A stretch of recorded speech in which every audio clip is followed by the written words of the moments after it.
तो एक प्रॉब्लम पूछी गई है फ्रिक्शन चैप्टर से, टोपल्ड टोपलिंग ऑफ कार और एक लेवल रोड के ऊपर। तो देखिए हमने एक फॉर्मूला भी ट्राई किया था लेवल रोड के लिए, स्पीड निकालना, एक कार की स्पीड एक लेवल रोड के ऊपर v is equals to under root mu R G. तो मुझे नहीं लगता कि उसमें डेरिवेशन में किसी कोई प्रॉब्लम होगी, अगर है तो फिर से समझ लीजिए फटाफट।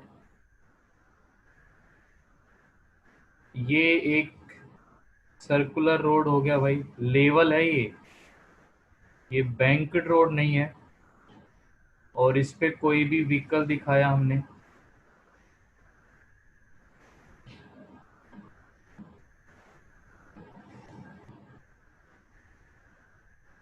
तो यहाँ मैं ये कोई भी व्हीकल शो कर रहा हूँ।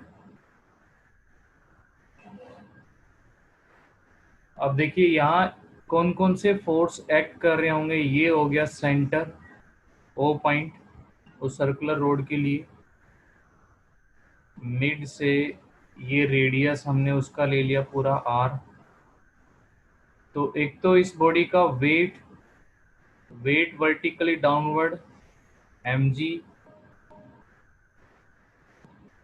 और लेवल रोड पे जैसा कि हमें पता है कि जो रिक्वायर्ड सेंट्रीपिटल फोर्स होता है वो provides bye friction force.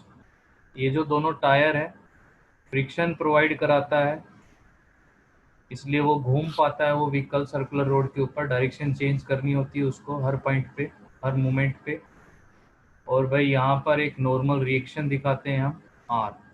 Yes Kavish, नहीं कवित सॉरी, सर। बोलिए। हाँ। सर जब एक कार सर्कुलर रोड पे ट्रेवल करती है, चलती यस है, यस। सर उसके जो आगे वाले दो टायर हैं वो, सर, जो सेंटर है उसकी साइड मूव करते हैं, और जो पीछे वाले दो टायर हैं वो बाहर की साइड मूव नहीं करेंगे नहीं, सर, अगर आगे उसको वाले टर्न कराए। दोनों टायर मतलब कि मैं समझा नहीं। आगे वाले दो सर, टायर। सर आगे वाले जो दो टायर हैं हाँ। वो अंदर की साइड कर्व करेंगे तभी टर्न ले पाएंगे, तो पीछे वाले बाहर की साइड आएंगे। नहीं नहीं भाई, ऐसा सिस्टम होता है कि कंट्रोल होता है उस व्हीकल का। कुछ व्हीकल पे जो पीछे वाले दोनों टायर, बैक वाले जो दोनों टायर है, भाई एक बार यस म्यूट कर सर। लीजिए। हाँ, तो मैं ये बता रहा हूँ कि डिपेंड करता है ये अलग अलग व्हीकल में, कि कुछ व्हीकल पे कंट्रोल पीछे वाले टायर से होता है, वो चलाते हैं उसको। कुछ व्हीकल्स में आगे वाले टायर पे। ठीक है, तो यहाँ से दोनों टायर टर्न करते हैं भाई। मान लीजिए लेफ्ट आपको टर्न करना है तो दोनों घूमते हैं, ऐसा नहीं कि एक घूम रहा है, दोनों के साथ कनेक्शन है वो, दोनों ही टर्न कर रहे होते हैं। ऐसा नहीं है कि ये व्हीकल के ये दो टायर हो गए आगे पीछे, ये दो टायर हो गए। जब टर्न करना होता है तो जैसे मान लीजिए कंट्रोल दोनों अगले टायर पे है, तो ये पूरा ये टर्न होता है, ये भी और ये भी साथ में स्टेयरिंग के साथ। तो ये नहीं कि सिर्फ ये टर्न होंगे, इनके साथ कनेक्शन है। स्टेयरिंग जो कनेक्ट होता है वो यहाँ इन दोनों के साथ, अगले दोनों टायर के साथ या पिछले दोनों टायर के साथ।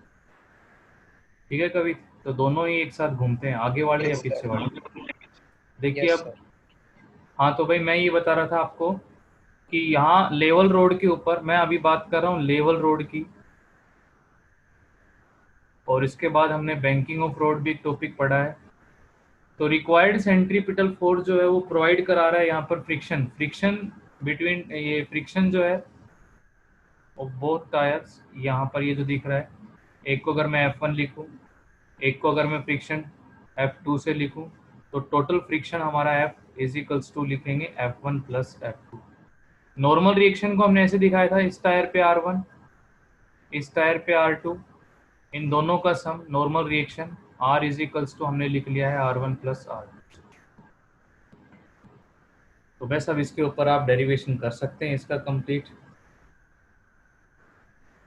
तो सेंट्रीपिटल फोर्स बच्चों m v स्केयर अपॉन में r is provide by friction force, first equation, and mg is equals to जो है नॉर्मल रिएक्शन हो जाएगी यहाँ पर, ये जो mg है हमारा वेट इस व्हीकल का, वो किसके इक्वल हो गया है, r के इक्वल। ये इक्वेशन नंबर सेकंड। अब आप यहाँ से सोल्व कर सकते हैं, फॉर्मूला ड्राइव हो जाएगा आपके लिए एक स्पीड का। तो यहाँ जब डिवाइड करता हूँ मैं इनको, फर्स्ट एंड सेकंड को फ्रॉम बोथ साइड, तो ये एम से M cancel, V square upon में आर जी, बहुत सिंपल सा डेरिवेशन है, F upon R. F upon R coefficient of friction पढ़ चुके हैं हम चैप्टर में, and v is equals to यहाँ से आ जाता है under root mu R G. अब बात आए सर ये कौन सी स्पीड आई है, ठीक है, ये वो स्पीड आई जिसके ऊपर व्हीकल सेफली चल रहा है। कितनी स्पीड है, mu R G, mu coefficient of friction, R radius of circle, G acceleration due to gravity. तो ये एक सेफ, यहाँ पर हम कह सकते हैं एक वो स्पीड आई है स्टूडेंट की जिसके ऊपर वो व्हीकल स्किड किए बिना, फिसले बिना मूव कर जाएगा, चलेगा। एक वो स्पीड आई है यहाँ पर। पता है क्या होगा लेवल रोड के ऊपर, एक तो व्हीकल स्किड करे, सिर्फ स्लिप करे, पलटे नहीं, और एक है कि वो व्हीकल ही पलट जाए, इतना हो जाए कि इतनी स्किड करने के बाद वो पलटी भी कर जाए, जिसको हम टोपल्ड ऑफ कार कहते हैं। तो ये वो स्पीड है जिसके ऊपर स्किड भी नहीं करेगा, ठीक है। और जो हम टोपलिंग के लिए स्पीड निकालते हैं वो फिर दूसरा फॉर्मूला होता है। तो विथ ये डिफरेंस होता है, ये एक सेफ, ये वो लिमिट है स्पीड की कि जहां पर वो स्किड भी नहीं करेगा, इजीली बहुत स्मूथली सर्कुलर ट्रैक को कवर कर लेगा। लेकिन अगर आप सर स्पीड को वो, हाँ बोलिए। Maximum speed. हाँ आप इसको बोल सकते हैं यहाँ पर मैक्सिमम स्पीड जिसके ऊपर एक व्हीकल स्किड भी नहीं करता है, बिल्कुल स्लिप नहीं करेगा, बहुत स्मूथली उस पूरे ट्रैक को कवर कर लेगा। बट एक स्पीड आप इसकी बढ़ाते जा रहे हैं तो स्किड करना शुरू करेगा पहले तो, फिर वो आपने और बढ़ा दी तो वो टोपल्ड भी कर सकता है। तो फिर वो हमने एक लिमिट निकाली थी टोपल्ड के लिए। तो मैं एक बार वो और करा देता हूँ भाई, एक स्टूडेंट की ये और प्रॉब्लम है कि टोपलिंग का सर एक बार डेरिवेशन फिर से बता दीजिए।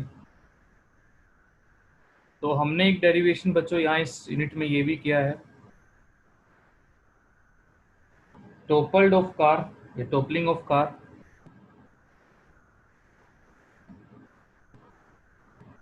तो मैंने वहाँ थोड़ा सा टॉर्क को इंट्रोड्यूस कराया था, और देखिए ये फॉर्मूला कराया हमने और फिर इस पे क्वेश्चंस भी आ रहे थे। तो टोपल्ड ऑफ कार में एक बार फिर से डायग्राम ड्रॉ कर लेते हैं। ये लेवल रोड ही हो गया है,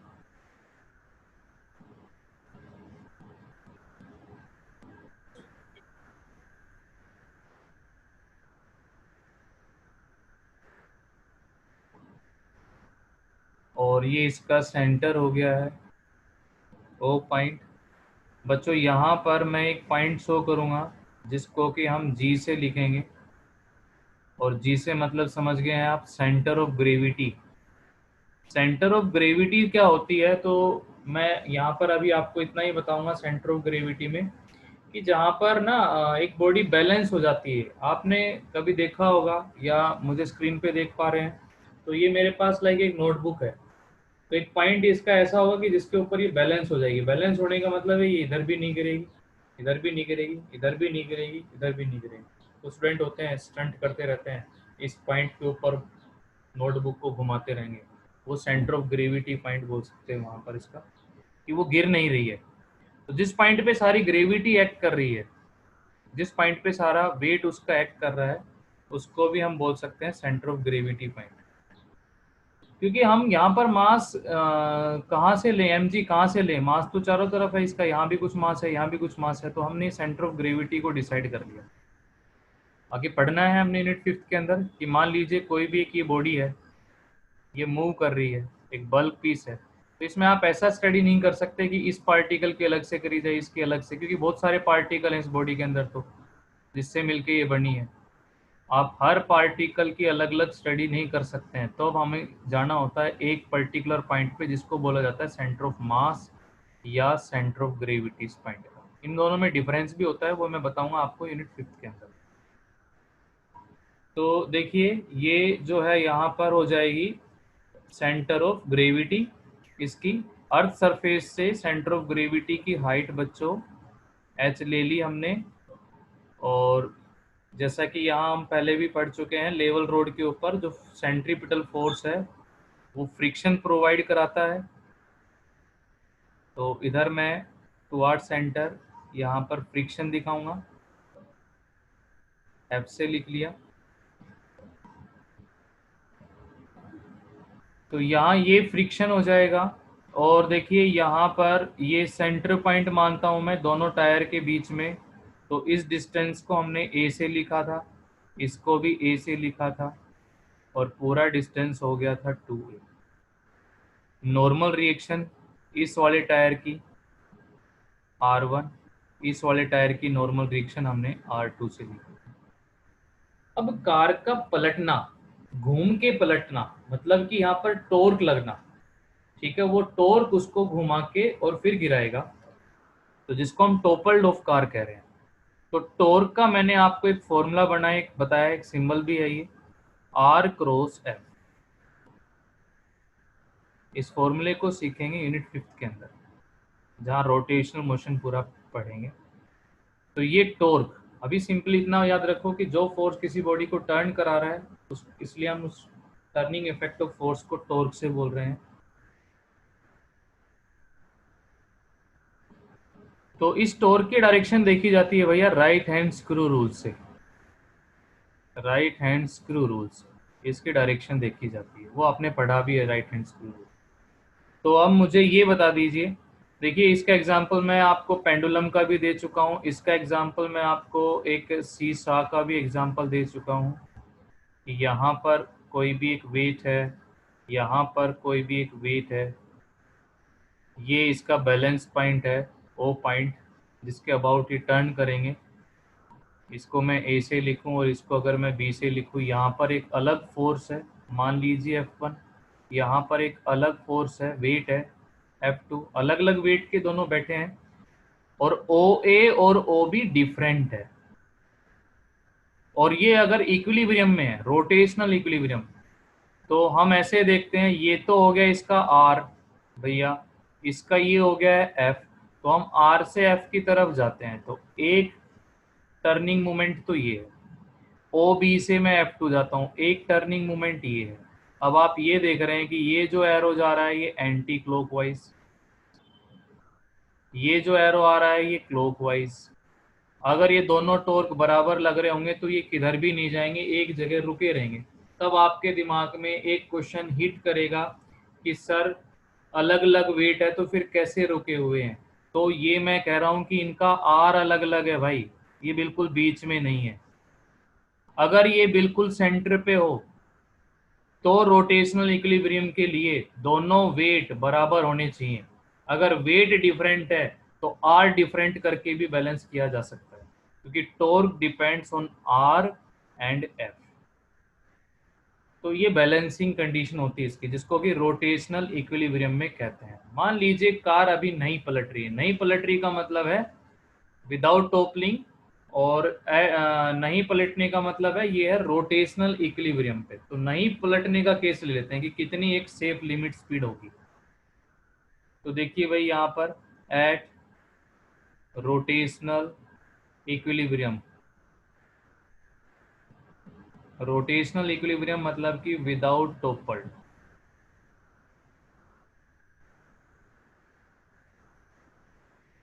तो रोटेशनल इक्विलिब्रियम में भैया हम लिखेंगे anti clockwise torque, anti clockwise torque बराबर हो जाएगा क्लॉकवाइज टॉर्क के।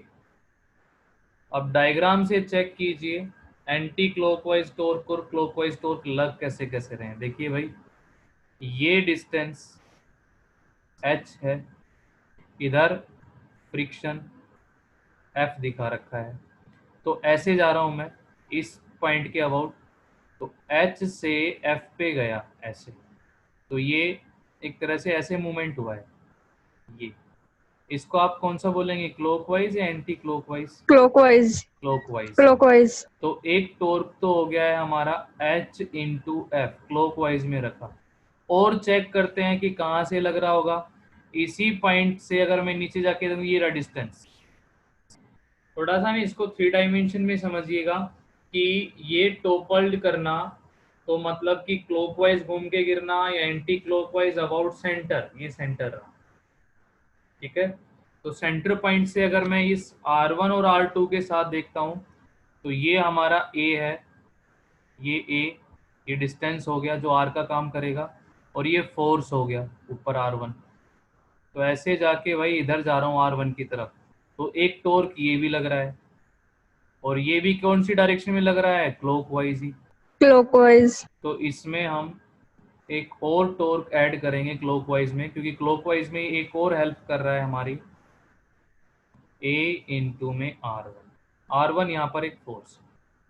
अब यहाँ जाके देखता हूँ दूसरे टायर के ऊपर, तो A और इंटू में R2, तो एंटी क्लॉकवाइज A इंटू में R2। ये अब बैलेंस है, अभी वो कार टोपल्ड नहीं हो रही है। ये टॉर्क का कंसेप्ट हमने इसमें इंट्रोड्यूस किया, इसको इन्वॉल्व किया। अब बाकी का मैथमेटिकल हम कर पाएंगे। यहाँ तक किसी को कोई प्रॉब्लम है तो बताइए, डायग्राम को लेके, टॉर्क को लेके। तो अब आगे जो करते हैं, देखिए भाई, R2 की वैल्यू अगर मैं निकालना चाहूँ यहाँ से, तो वो R2 हमारा कितना आएगा, देखिए H अपॉन में F प्लस AR1, और नीचे दोनों के नीचे हो जाएगा A, तब ये A से A कैंसिल। और यहाँ पर फ्रिक्शन फोर्स प्रोवाइड करा रहा है सेंट्रीपिटल फोर्स, तो F में रख सकते हैं आप mv स्क्वायर अपॉन में R। चलिए रख देते हैं H, F में रख दिया हमने mv स्क्वायर अपॉन में R, और यहाँ था भैया A, प्लस में है यहाँ पर R1। अब ये जो इक्वेशन बता रही है, ये क्या बता रही है कि जैसे जैसे आप स्पीड को बढ़ाएंगे, v को इंक्रीज करेंगे, तो R2 की वैल्यू भी बढ़ेगी, इंक्रीज। इंक्रीज होगी R2 की वैल्यू भी। आप v को लगातार बढ़ाते जा रहे हैं तो R2 भी काफी बढ़ता जा रहा है, मतलब कि R2 बढ़ने का मतलब है उसका वेट शिफ्ट हो रहा है आउटसाइड वाले टायर के ऊपर व्हीकल का। थोड़ा सा सोचिए, आप मूवी वगैरह में देखते हैं कि एकदम से टर्न करता है तो किधर वो झुकती है वो चीज, या आप इस पे इनर्शिया अप्लाई कर सकते हैं कि कोई भी बॉडी मूव कर रही है स्ट्रेट, तो स्ट्रेट करना चाहेगी। तो जैसे मान लीजिए हम एक बस में ट्रेवल कर रहे हैं, बस एकदम से टर्न होती है लेफ्ट साइड में, तो हमारी बॉडी जाती है राइट साइड में।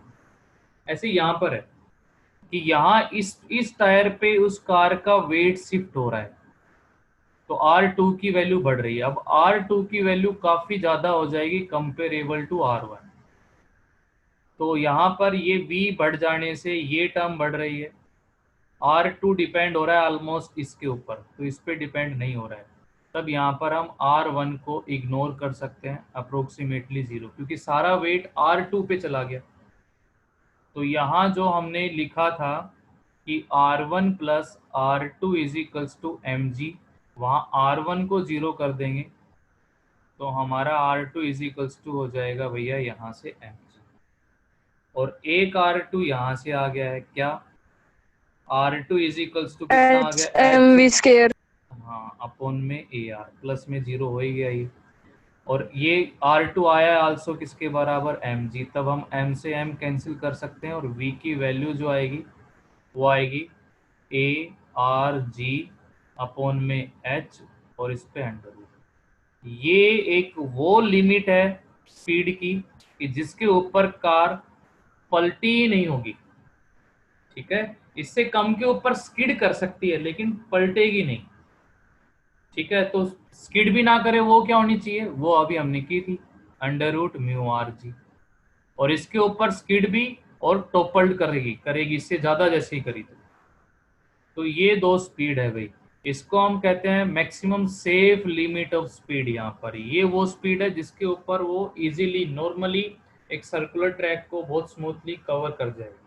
और इसके ऊपर ये कहते हैं, कहीं पर आ जाता है ना कि सेंटर ऑफ ग्रेविटी पॉइंट में, क्वेश्चन अभी कराता हूँ तुम्हारे को इसके ऊपर कि बताइए सेफ स्पीड क्या होगी, तो ये एक तरह से सेफ स्पीड है विदाउट टोपल्ड। ठीक है भाई, डेरिवेशन हो गया। कर पाएंगे इस डेरिवेशन सर को? हाँ बोलिए। सर कार किस साइड पलटेगी? हाँ, कार किस साइड पलटेगी, बिल्कुल ठीक।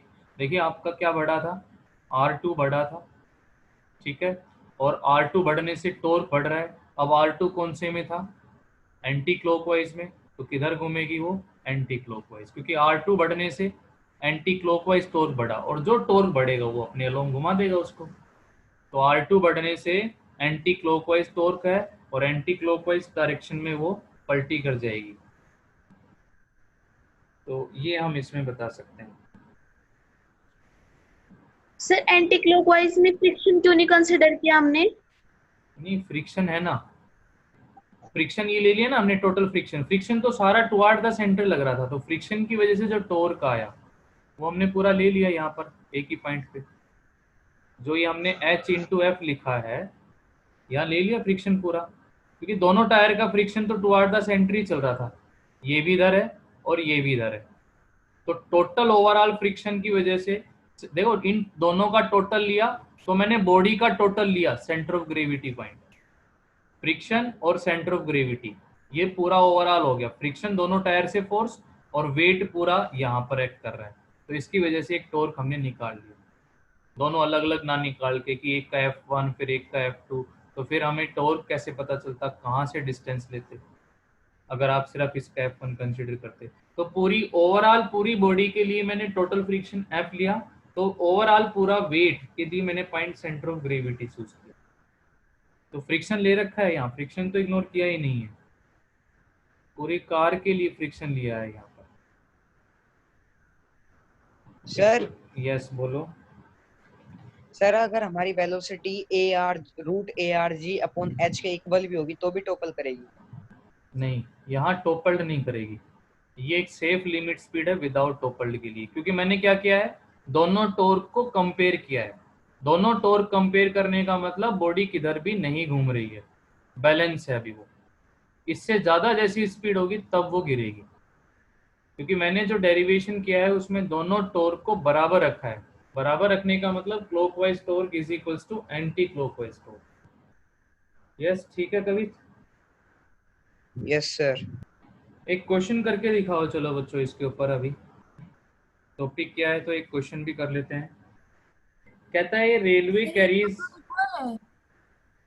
बोलिए। V is equal to under root ARG upon H yes. is equal to under root URG है, mu नहीं, RG।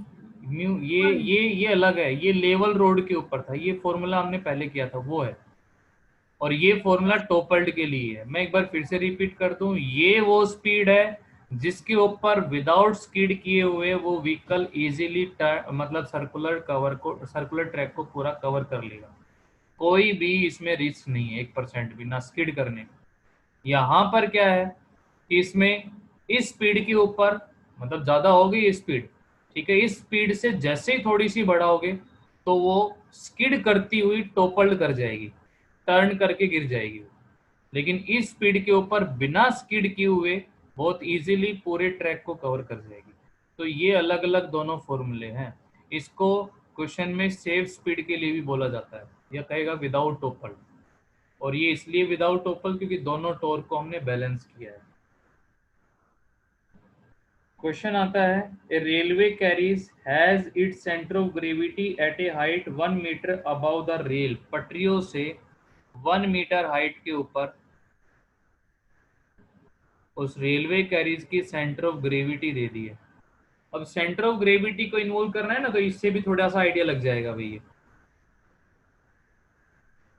आगे कहा उसने calculate the maximum safe speed, ये बोल रहा है calculate the maximum safe speed, maximum safe speed निकालनी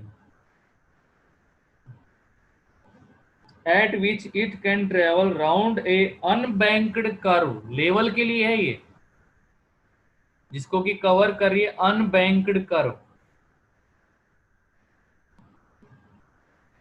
ऑफ रेडियस। उस सर्कुलर ट्रैक का जो रेडियस दे रखा है 80 मीटर। तो बताइए मैक्सिमम सेफ स्पीड कितनी होगी। और क्या दिया है भाई इसने, calculate the maximum speed at which it can travel, ठीक है यही है, 1 metre above the rail which are, अच्छा ये भी दे दिया है, जो रेल पटरियां हैं जो उनके बीच का जो गैप दे रखा है ये वाला, ये भी 1 मीटर है। Centre of gravity from the height 1 metre from the surface, और गैप जो है पटरियों का वो भी 1 मीटर है। तो बताइए क्या मैक्सिमम स्पीड, सेफ स्पीड आएगी अनबैंक्ड के ऊपर। देखिए अब आप क्या फॉर्मूला यूज करेंगे यहाँ पर, ये टोपल्ड के लिए, तो v is equals to under root A R G upon में h। अब बस वैल्यू सब्स्टिट्यूट करनी है, 1 मीटर पूरा गैप है तो a कितना आ जाएगा 0.5, तो 0.5, और चलिए g को हम 10 कंसिडर कर लें, तो यहाँ पर r की वैल्यू, रेडियस 80 है, g को अगर हम 10 ले लें और अपॉन में हाइट कितनी है भाई यहाँ पर 1, ये आप सोल्व कर लेंगे, कैंसिल हो गया ये, बताया नहीं तुमने आंसर अभी तक इसका, 20 मीटर 20 पर सेकेंड, ये इसका आंसर हो गया। ठीक है भाई, आ गया समझ में। सर जो यहाँ पे v equal to under root A R G upon H है, ये मैक्सिमम स्पीड है। ये मैक्सिमम सेफ लिमिट बोल रहे हैं ना वो, तो सेफ लिमिट से समझ जाओ कि विदाउट टोपल्ड की ये बात कर रहे हैं, तो इसकी पहचान इसी से पता चलेगी जब ये वर्ड आ जाएगा, maximum safe speed. Maximum speed, safe speed का मतलब है कि वो टोपल्ड नहीं करेगा, ठीक है। और इसमें देखो सेंटर ऑफ ग्रेविटी को इन्वॉल्व कर दिया, दोनों टायर के बीच का डिस्टेंस दे दिया, तो तुम ये फॉर्मूला लगाने जाते v is equals to under root mu R G, mu नहीं है, म्यू निकालने जाते एफ अपॉन आर, फ्रिक्शन नहीं है, तो इससे भी थोड़ा आइडिया लग जाएगा क्वेश्चन में कि ये वाली स्पीड की ही बात हो रही है यहाँ पर, ठीक है और बच्चों। सर जो हाँ कार की जो एक्चुअल स्पीड होगी, ये तो सेफ लिमिट स्पीड है, जिस स्पीड से वो मूव कर रही है कार, वो दोनों डिफरेंट होगी। नहीं, वो तो डिपेंड करता है कार की कितनी स्पीड रख रखी है, वो ड्राइवर के ऊपर डिपेंड है, कितना एक्सेलरेट करा रखा है, कम करा रखा है, ज़्यादा करा रखा है, ठीक है। अरे भाई इसका मतलब ये नहीं है, सुनो मेरी बात, कि ये स्पीड आ गई है, मान लो सोल्व करके 200 किलोमीटर पर आवर की आ गई है, अब ड्राइवर के ऊपर डिपेंड है, वो 100 चला रहा है, 150 चला रहा है, 120 चला रहा है, तो वो तो कितनी भी यूज़ कर सकता है, लेकिन उसको कंडीशन दे दी गई कि भाई इससे ज़्यादा मत जाना, नहीं तो प्रॉब्लम आएगी, ठीक है। और ये वाली जो स्पीड है v is equals to under root mu R G, मान लो ये 100 किलोमीटर पर आवर है, अब कहता है 100 किलोमीटर तक तेरे को कोई दिक्कत नहीं है, तो ना तो स्लिप करेगा ना टोपल्ड करेगा, 100 किलोमीटर तक कैसे भी चला, ठीक है। 100 किलोमीटर से ऊपर जाएगा तो स्किड करने के चांसेस बढ़ेंगे, और 200 से ऊपर जाएगा तो टोपल्ड हो जाएगा फिर वो, तो ये चीजें हैं यहाँ पर, ठीक है। सर हाँ बोलिए। फ्रिक्शन स्पीड को इंक्रीज करेगा यहाँ पे, डिक्रीज? जो वो कल तेरा क्वेश्चन मैंने जो देखा था, यहाँ पर फ्रिक्शन जो Yes, है, देखिए एक चीज है भाई, फ्रिक्शन हमें प्रोवाइड करा रहा है, फ्रिक्शन हमें प्रोवाइड करा रहा है सेंट्रीपिटल फोर्स, तो बताइए हमारे लिए फायदे का काम कर रहा है या नुकसान का काम कर रहा है, थोड़ा सा मुझे इसके बारे में। फायदा। फायदा कर रहा है, तो जितना ज्यादा फ्रिक्शन होगा उतना ही ज्यादा मतलब इजीली घूम पाएगी वो, तो यहाँ पर फ्रिक्शन हमारा फायदा कर रहा है, क्योंकि आप देख रहे हैं फॉर्मूले में v is equals to mu R G, तो v directly proportional to under root mu, and mu is equals to F upon R, अगर फ्रिक्शन बढ़ेगा तो म्यू बढ़ेगा तो स्पीड आप और भी ज्यादा बढ़ा सकते हैं, क्योंकि यहाँ पर ऐसा नहीं है कि बॉडी इधर चल रही है तो फ्रिक्शन उससे उल्टा लग रहा है, फ्रिक्शन तो परपेंडिकुलर लग रहा है, जो कि प्रोवाइड करा रहा है सेंट्रीपिटल फोर्स। तो ये एक अच्छा क्वेश्चन है कि फ्रिक्शन यहाँ पर स्पीड को बढ़ाने का काम करेगा। तो अगर मान लीजिए कंसेप्चुअल क्वेश्चन बन जाए कि क्या फ्रिक्शन हर कंडीशन में जो है स्पीड को कम करने का ही काम करता है, तो हम लीनियर मोशन का केस ले सकते हैं, लेकिन सर्कुलर मोशन में लेवल रोड के ऊपर यहाँ पर फ्रिक्शन हमारी हेल्प कर रहा है। फिर चाहे लेवल हो या बैंक्ड रोड हो, दोनों में फ्रिक्शन हमारे लिए हेल्पफुल रहेगा। ठीक है कवित? Yes sir. हाँ, तो ठीक है, बहुत अच्छी पढ़ाई चल रही है, बहुत अच्छा है, और मुझे भी लग रहा है कि तुम इंटरेस्ट ले रहे हो, और तुम इंटरेस्ट लोगे तो मेरा और इंटरेस्ट बनेगा कि और भी चीज़ें तुम्हें बताऊं। लेकिन तुम्हें ये ना हो कि बर्डन फील करें इसको, बहुत मज़े से काम करना है, क्योंकि ये 1-2 दिन का काम नहीं है भाई, ये बहुत लंबा काम चलने वाला है। 11th है, फिर पूरी 12th है। ठीक है, तो 1-2 दिन के लिए परेशान तुम्हें स्टार्टिंग में लगेगा कि ये क्या हो रहा है, बहुत सारे बच्चे कोशिश करेंगे छोड़ो हमारे से नहीं हो पाएगा, लेकिन जो लास्ट तक लड़ाई लड़ेंगे वही आगे पहुंचेंगे, जो डटे रहेंगे कि चलो आज नहीं तो कल थोड़ा और ज़्यादा समझते हैं, आज कम आया, आज 10-20% आया, कल और ज़्यादा समझूंगा। इस एटीट्यूड से रोज काम करना है भाई। ठीक है, और किसी का कोई प्रॉब्लम है तो बताइए, किसी टॉपिक को लेके। मैं सबसे पहले टॉपिक डिस्कशन कर रहा हूँ इस चैप्टर की।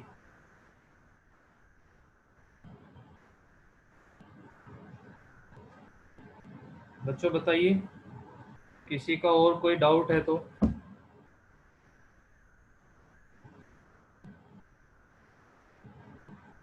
चलिए तो फिर क्वेश्चन कर लेते हैं भाई। और है प्रॉब्लम। क्या बोल रहे हो? Sir Newton law of motion है ना, उसमें एक टॉपिक में प्रॉब्लम है। क्या टॉपिक था बताओ, कौन सा टॉपिक था? सर उसके एग्जाम्पल गिवन है ना फर्स्ट लॉ ऑफ मोशन के, उसमें एक एग्जाम्पल में प्रॉब्लम थी। क्या एग्जाम्पल था?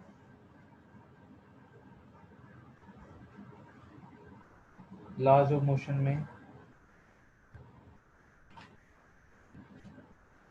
आवाज नहीं आ पा रही है भाई तुम्हारी।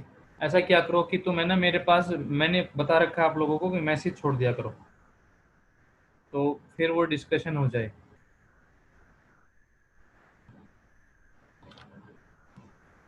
चलो वो जो भी एग्जाम्पल है मुझे मुझे भेजना। मुस्कान कंचन, अभी आवाज नहीं आ रही तुम्हारी। यस भाई, क्वेश्चन करते हैं। सर एक डाउट हो रहा है। हाँ बोलिए।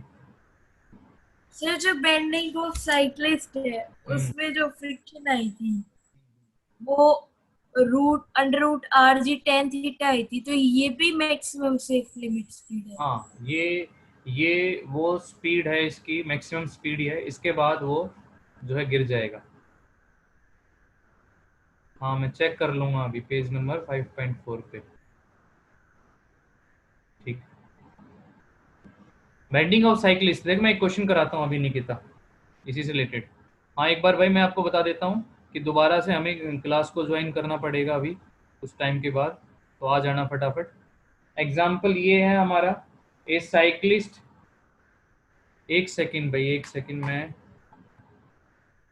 एक काम रह गया।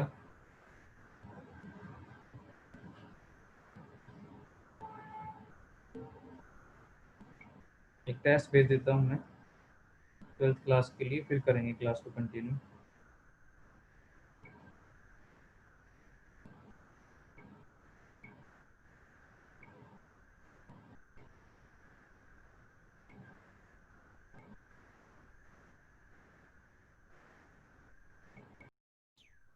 यस, तो मैं क्वेश्चन इसमें आपको दे रहा हूँ related to bending of cyclist. ये क्वेश्चन करेंगे सभी।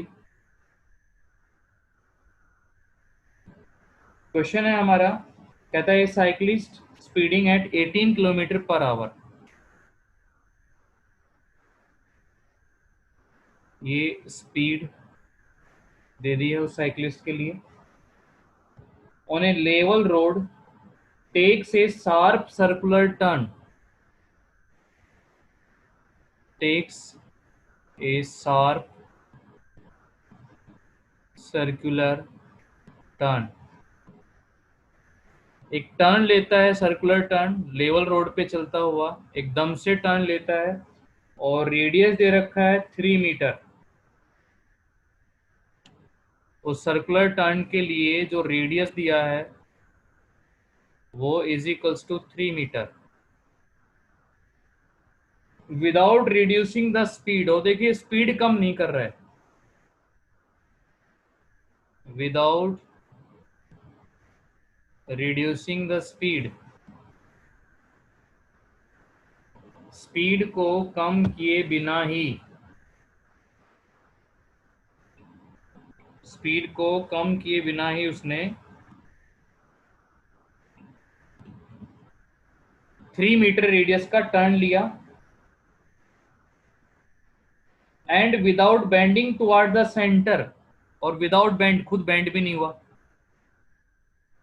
Without bending. तो आपको ये बताना है इसमें भाई, कोफिशिएंट ऑफ फ्रिक्शन तो दे रखा है टायर और रोड के लिए 0.1 coefficient of friction. Will the cyclist slip while taking the turn, क्या वो सेफली निकल जाएगा या स्लिप करके गिरेगा, बताइए। ये क्वेश्चन है आपका। ये वो स्पीड है, बिना स्पीड को कम किए, अगर आपको स्पीड कम नहीं करनी तो आपको बैंड होना था, ठीक है, ना तो उसने बैंड किया ना अपनी स्पीड को कम किया, तो क्या सेफली उस टर्न को क्रॉस कर जाएगा बिना गिरे हुए? ये है क्वेश्चन हमारा, ये है भाई हमारा क्वेश्चन। सर तो गिरेगा वो। गिरेगा, बाकी और भी बताए भाई।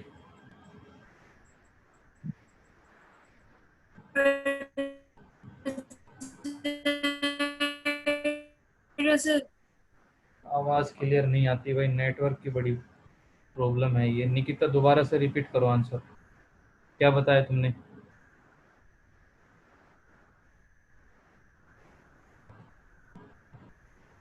तो कैसे चेक करोगे, देखिए इस क्वेश्चन में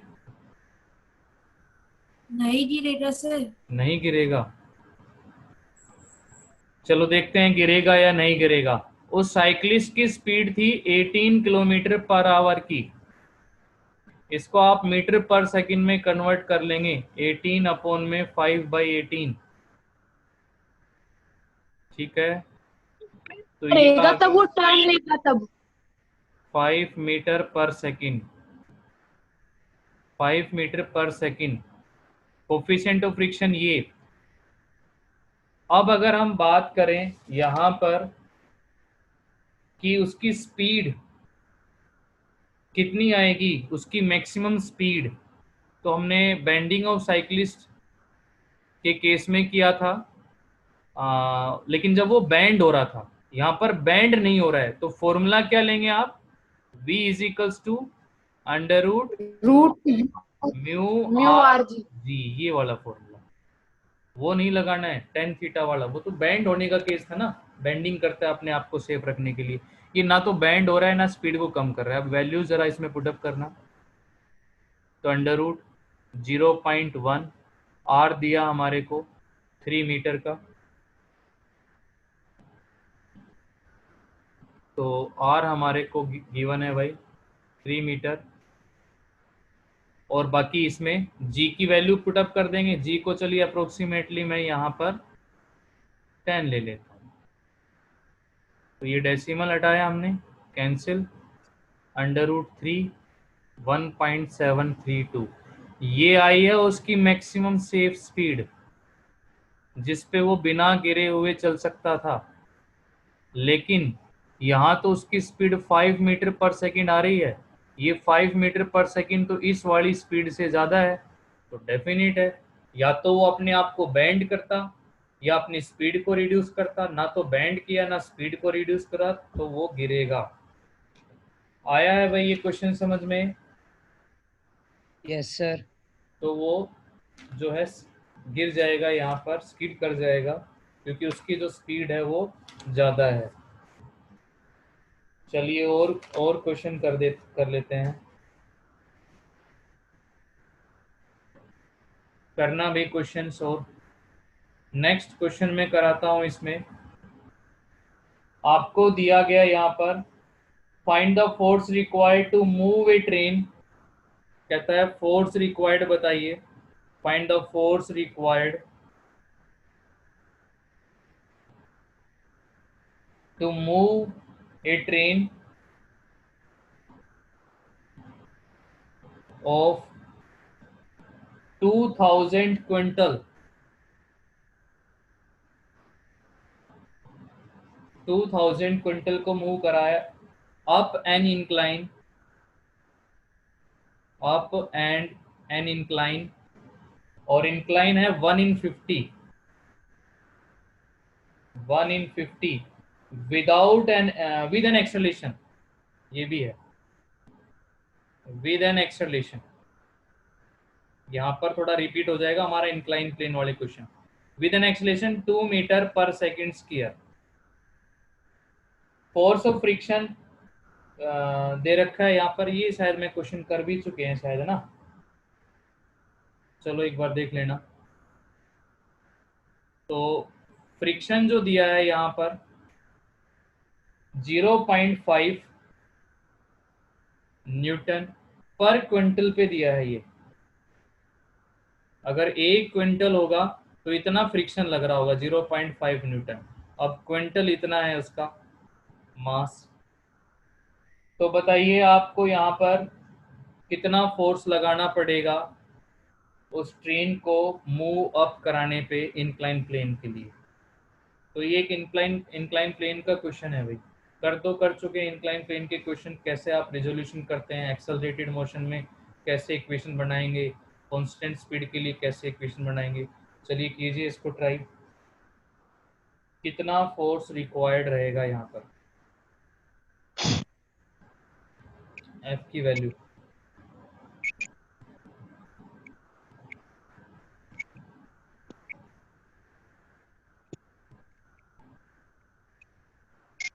जी कितना ले, यहाँ पर आप जी को इसने 9.8 ही लिया है, चलो मैं कह रहा हूँ आपको 10 ले लेना, अप्रोक्सीमेटली आंसर आ जाएगा, 10 यूज कर लेना।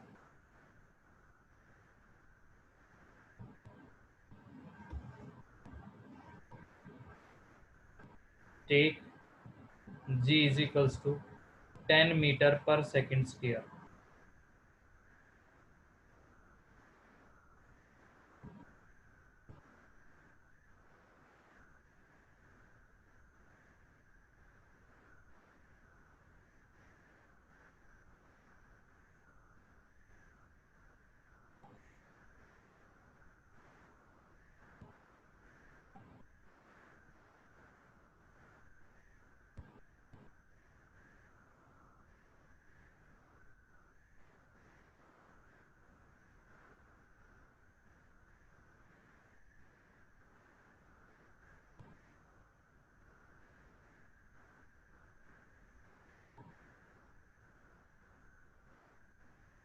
डायग्राम इसका कैसे ड्रॉ करेंगे एक बार वो देख लेंगे। एक इंक्लाइन प्लेन,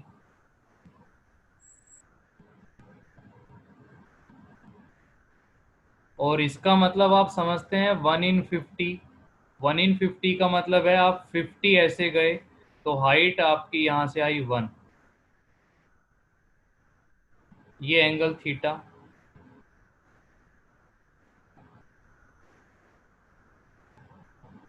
और ये ट्रेन जो है वो ऊपर जा रही है जिसका कि मास 2000 क्विंटल, तो 2000 इंटू में 100 केजी में इसका मास आ जाएगा। आप वही सब रिजोल्यूशन, वेट mg एक component, mg cos theta, opposite component mg sine theta. अब ऊपर ले जा रहे हैं तो फ्रिक्शन नीचे लग रहा है F, और ये इसका नॉर्मल रिएक्शन R। अब क्योंकि एक्सेलरेटेड मोशन है यहाँ पर और वो एक्सेलरेशन है इसकी 2 मीटर पर सेकेंड स्क्वायर, तो कितना फोर्स यहाँ पर रिक्वायर्ड होगा? Sir 441000 44100 zero. ठीक है, हाँ लगभग इतना ही आएगा भाई, ये लगभग इतना ही आएगा। देखिए हमें इसको ऊपर ले जाने के लिए कितना ये फोर्स लगाना पड़ेगा, तो ये जो फोर्स है हम लिख सकते हैं F इज इक्वल्स टू, अगर मैं यहाँ पर नेट फोर्स की बात करूं,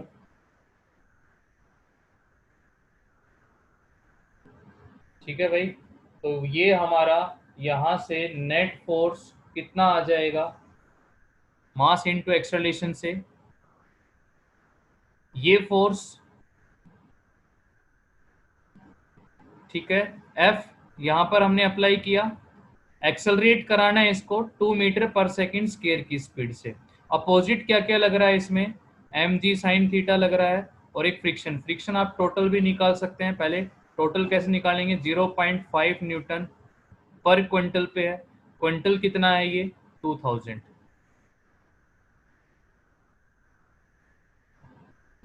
तो ये 2000 यहाँ पर आपने मल्टीप्लाई कर देना है, क्योंकि 0.5 न्यूटन पर क्विंटल पे जो फ्रिक्शन लग रहा था। अब यहाँ से अगर आप नेट फोर्स निकालने जाएं तो क्या करना पड़ेगा भाई, mass into acceleration, net force is equals to, देखिए ऊपर कौन सा फोर्स लग रहा है हमारा F, उसमें से आप माइनस कर देंगे नीचे कौन कौन से फोर्स लग रहे हैं, mg sine theta plus friction, ये हमने इसमें से सब्ट्रैक्ट कर दिया। और नेट फोर्स क्या होता है जी, mass into acceleration is equals to F minus mg sine theta plus में F। अब आप यहाँ से F की वैल्यू निकाल लेंगे, ये टर्म यहाँ ले जाएंगे, तो ये हमारा टोटल फोर्स आ जाएगा यहाँ। क्योंकि हमने ये नहीं करना है, अगर आप ये कर देंगे ना only F is equals to mg sine theta plus F, तो ये आपका कांस्टेंट स्पीड का आ जाएगा, उसको कांस्टेंट स्पीड से ऊपर लेके जा रहे हैं तो बराबर फोर्स लगाना पड़ेगा। लेकिन यहाँ पर एक्सेलरेटेड मोशन कह रहा है, तो ये ma में ये जाके टर्म ऐड हो जाएगी, तो हमारा जो F आएगा वो कितना आएगा, यहाँ से ma plus mg sine theta और प्लस फ्रिक्शन, ये तीनों चीजें ऐड कर दो तो हमारा टोटल फोर्स आ जाएगा। यस बताइए, आया समझ में ये क्वेश्चन? Yes sir. अब आप इसको सोल्व कर सकते हैं। मास हमारा दे रखा है इसमें 2000 इंटू 100, और इंटू में एक्सेलरेशन थी इसकी 2, प्लस में करेंगे आप मास 2000 इंटू 100, जी को 10, और साइन थीटा यहाँ से निकाल लेंगे, परपेंडिकुलर 1 अपॉन में हाइपोटेन्यूस 50, तो ये आ जाएगा हमारा 1/50। फिर इसमें तीसरा प्लस किसका होगा, फ्रिक्शन का, फ्रिक्शन टोटल ये हो जाएगा 0.5 इंटू में 2000, ये आप पूरा सोल्व कर लेंगे, वो टोटल फोर्स रिक्वायर्ड होगा। तो मैंने आपको यहाँ पर ये बताया, अगर वो इस क्वेश्चन में कहता ना कांस्टेंट स्पीड, तब आप इनको बराबर लेते, लेकिन वो एक्सेलरेटेड मोशन कह रहा है, तो मतलब नेट फोर्स यहाँ पर लग रहा है। यस भाई, हो जाएगा ये क्वेश्चन?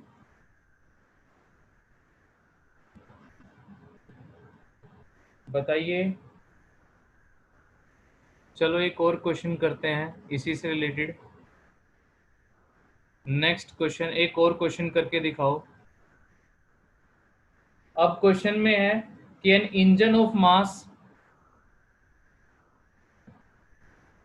एक इंजन उसका मास है भाई 6.5 metric tonne, 6.5 metric tonne is going up incline, ये ऊपर जा रहा है, इज गोइंग अप इंक्लाइन, और इंक्लाइन हमें दिया है जी 5/13, ये इंक्लाइन दिया है एट ए रेट, अब देखो आ गया है constant speed, eight a rate 9 kilometre per hour, ये रेट से, अब इसको आप कांस्टेंट स्पीड लेंगे, एक्सेलरेटेड मोशन नहीं बोला है, कांस्टेंट स्पीड से। Calculate the power of engine, power कितनी है इंजन की, अब यहाँ पर पावर निकालनी है। पावर का फॉर्मूला होता है फोर्स इनटू वेलोसिटी। अब फोर्स कितना लगाना पड़ेगा, मल्टीप्लाई वेलोसिटी, तो पावर आ जाएगी। और इसमें क्या दे दिया, if coefficient of friction is 1/12 और जी को वो 9.8 कह रहा है, लेकिन मैं फिर भी कह रहा हूं आप जी को 10 ले लीजिए। तो अब तुम मुझे ये बताओ, इससे पहले वाले क्वेश्चन में और इस क्वेश्चन में क्या डिफरेंस है। एक सिंपल सा डिफरेंस हमें दिखाई दे रहा है, वो क्या डिफरेंस है बताइए। एक्सेलरेटेड था, वो मोशन। एक्सेलरेटेड था और ये कांस्टेंट स्पीड से चल रहा है। अभी मैंने आपको बताया भी है कांस्टेंट स्पीड के केस में क्या चेंज करना है, दोनों फोर्स को बैलेंस करना है, बस इतना सा फर्क है और कुछ भी नहीं है। मींस कि अगर आप यहाँ पर एक बार फिर से देख लीजिए, ये इंक्लाइन प्लेन हो गया भाई,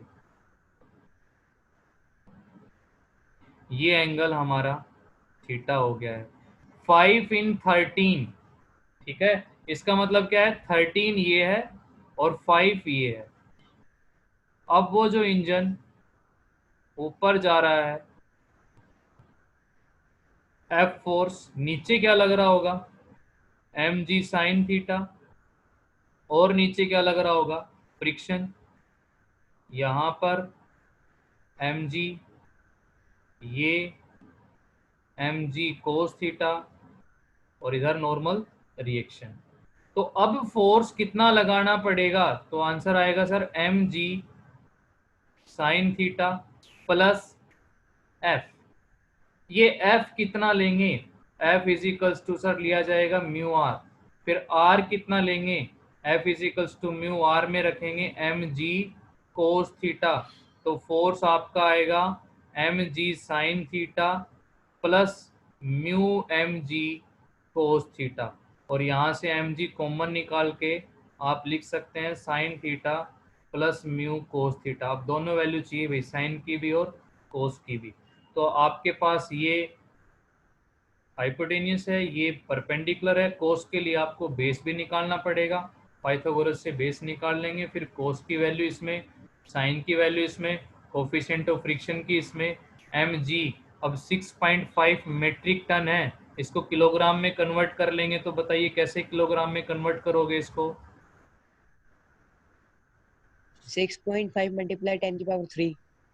10 की पावर 3, क्योंकि एक मेट्रिक टन, एक टन 1000 किलोग्राम, तो यहाँ पर आपका इनटू में 1000, ये केजी में आ जाएगा। ये वैल्यू इसमें पुटअप करेंगे, ये फोर्स आ जाएगा, और फोर्स इनटू में वेलोसिटी कर देंगे तो आ जाएगा आपका पावर। ये इंक्लाइन प्लेन पे जैसे पावर से रिलेटेड क्वेश्चन अगर आ जाए तो कैसे करने थे, ठीक है भाई। अब मुझे एक बार ये बताओ कि टेस्ट में तुम्हें और टाइम चाहिए, या मैं फ्रिक्शन वाले चैप्टर का टेस्ट कल कर सकता हूँ, या कहो कि सर एक दिन और प्रैक्टिस करा दो हमारी। एक दिन और सर। ठीक है, कल मैं और प्रैक्टिस कराता हूँ। और आज इवनिंग में क्लास नहीं होगी, इवनिंग की क्लास की रिकॉर्डिंग मैं आज भेज दूंगा। जो हमारी लास्ट डे जो क्लास हुई थी इवनिंग की, उसकी रिकॉर्डिंग नहीं भेज पाया, लेट हो गया था, तो मैं वो रिकॉर्डिंग भेज दूंगा। प्लस ये जो आज की क्लास हुई है इसकी रिकॉर्डिंग आ जाएगी तुम्हारे पास। कल हम टेस्ट नहीं रख रहे हैं, कल भी हम फ्रिक्शन के डाउट ही लेंगे और क्वेश्चन प्रैक्टिस करेंगे। देखो इतनी क्वेश्चन प्रैक्टिस हो जाने के बाद टॉपिक आपका मुझे नहीं लगता कि इसमें अब कोई डाउट रहना चाहिए, ठीक है। इतना टाइम अगर एक चैप्टर को दोगे तो पूरा कवर कर लेंगे पूरा, इसमें फिर कोई भी ऐसा ये ना हो कि ये क्यूरी हमारी रह गई है सर, ये प्रॉब्लम रह गई, ठीक है भाई। अब टाइम हो गया है तो अभी मैं क्लास ख़त्म कर देता हूँ। कल मॉर्निंग में ही क्लास होगी, और फ्रिक्शन को ही पढ़ना, बुक में से क्वेश्चन करना, ठीक है। डाउट मेरे पास भेज देना, तो आते ही फिर मैं उनको एक बार डिस्कस कर लूँगा। अपनी प्रेजेंट भेजा करो भाई। एक पता नहीं अब तुम कम होते जा रहे हो लाइव क्लास में, तो सभी प्रेजेंट रहे और अपनी प्रेजेंट मेरे पास रोज की भेजो।